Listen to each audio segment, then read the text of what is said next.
حضور صلی اللہ علیہ وسلم کے پاس ایک مہمان آ گئے رات کے وقت میں. جب وہ آئے تو حضور نے پوچھا کھانا کھانا ہے؟ تم نے کہا کھانا ہے. جھوٹ اور بھوک کو جمع کرنا منع ہے. کہا جی کھانا ہے. تو حضور صلی اللہ علیہ وسلم نے فرمایا ازواج مطہرات کے گھروں میں پتہ کرو کچھ ہے. حضرت ام سلمہ کے گھر میں پتہ کیا تو کہا یا رسول اللہ 4 دن سے روٹی نہیں پکی. حضرت زینب سے پوچھا تو کہا حضور کئی دن سے چولہا ہی نہیں جلایا. حضرت عائشہ صدیقہ، حضرت میمونہ، حضرت سودا، تمام گھروں سے بظاہر یہ دو جہاں کے شاہ ہیں پر پاس کچھ رکھتے نہیں. دو جہاں کی نعمتیں ہیں ان کے خالی ہاتھ میں. ہر چیز ہے پر فقر اختیاری ہے. کوئی شے نہ ملی تو نبی پاک صلی اللہ علیہ وسلم نے مسجد میں اعلان کیا، فرمایا کون ہے جو میرے مہمان کو روٹی کھلائے. ان لفظوں کا حسن کوئی حسن والا ہی سمجھ سکتا ہے. فرمایا کون ہے جو میرے مہمان کو کھانا کھلائے. تو ایک صحابی لے گئے اور اٹھے وہ صحابی جو صحابہ میں غریب تھے، ایک انصاری جو غریب آدمی تھے. بہت زیادہ امیر آدمی اللہ کی راہ میں خرچ نہیں کر پاتا، اس کے لیے مشکل ہو جاتا ہے. اس کے لیے بہت امیر آدمی جو ہوتا ہے نا، وہ جتنا زیادہ امیر ہوتا ہے نا اتنی دیوار اس کے گرد کھڑی ہو جاتی ہے پیسوں کی، مشکل ہو جاتا ہے اس کے لیے. غریب آدمی کھڑے ہوئے. اگرچہ میرے محبوب کے غلاموں میں جو بڑے امیر تھے وہ بھی خرچ کرنے میں بڑے آگے تھے. حضرت عثمان غنی رضی اللہ تعالیٰ عنہ، حضرت عبد الرحمن ابن عوف، حضرت ابو بکر صدیق رضی اللہ. لیکن یہ غریب آدمی کا حضور میں لے جاؤں گا، میں لے کے جاؤں. اور یہ بخاری مسلم ہے. حضور نے فرمایا لے جاؤ. وہ اب صحابی گھر لے گئے اور بیوی سے مشورہ کیا. بات پہ غور کرنا، ہر چیز کی بھوک دیکھی جا سکتی ہے، بچوں کی نہیں دیکھی جا سکتی.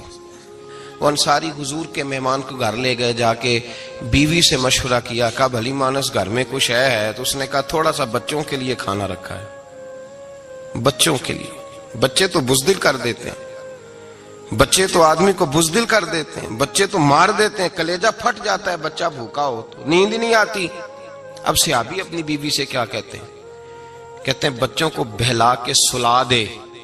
اور رسول اللہ کے لیے نہیں، رسول اللہ کے مہمان کے لیے، بھئی نبی پاک کے لیے نہیں، حضور کے. تجھ سے در در سے سگ اور سگ سے ہے مجھ کو نسبت، میری گردن میں بھی ہے دور کا پٹکا تیرا. تجھ سے در در سے سگ سگ سے ہے مجھ کو نسبت. لمبی بات ہے. کہ بچوں کو سلا دو. بی بی نے بچوں کو سلا دیا تو میاں بیوی کا مشورہ ہوا کہ مہمان کے ساتھ بیٹھ کے روٹی کھانا بھی سنت ہے. تو اب مہمان کے ساتھ بیٹھ کے کھانا بھی ہے تو کھانا ہے 1-2 آدمی کا. اب خاوند اپنی بیوی کو تیار کرتا ہے کہ میں بھی کھانے پہ بیٹھ جاؤں گا، تو بھی بیٹھ جانا. اور جب مہمان کھانے میں ہاتھ ڈال لے تو اٹھنا، کہنا او ہو دیا تو صحیح کیا ہی نہیں، ابھی بجھ جائے گا. اور جا کے دیا بجھا دینا. ہم ہاتھ ہلاتے رہیں گے، مہمان روٹی کھاتا رہے گا. اور یار اس درد کو، اس کیف کو سمجھو. گھر میں بچے بھی بھوکے، بچوں کی ماں بھی بھوکی، بچوں کا باپ بھی بھوکا. دسترخوان پہ روٹی لگ گئی، روٹیاں چون ڈالی. بی بی اٹھی کہنے لگی او ہو چراغ تو صحیح کیا ہی نہیں، یہ تو بجھ جائے گا. حوصلے مند بی بی جس نے بچے بھوکے سلا دیے.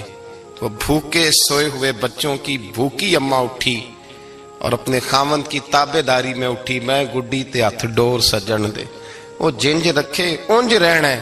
اٹھی اور اس نے نہ دیا ٹھیک کرنے کے بہانے بجھا دیا.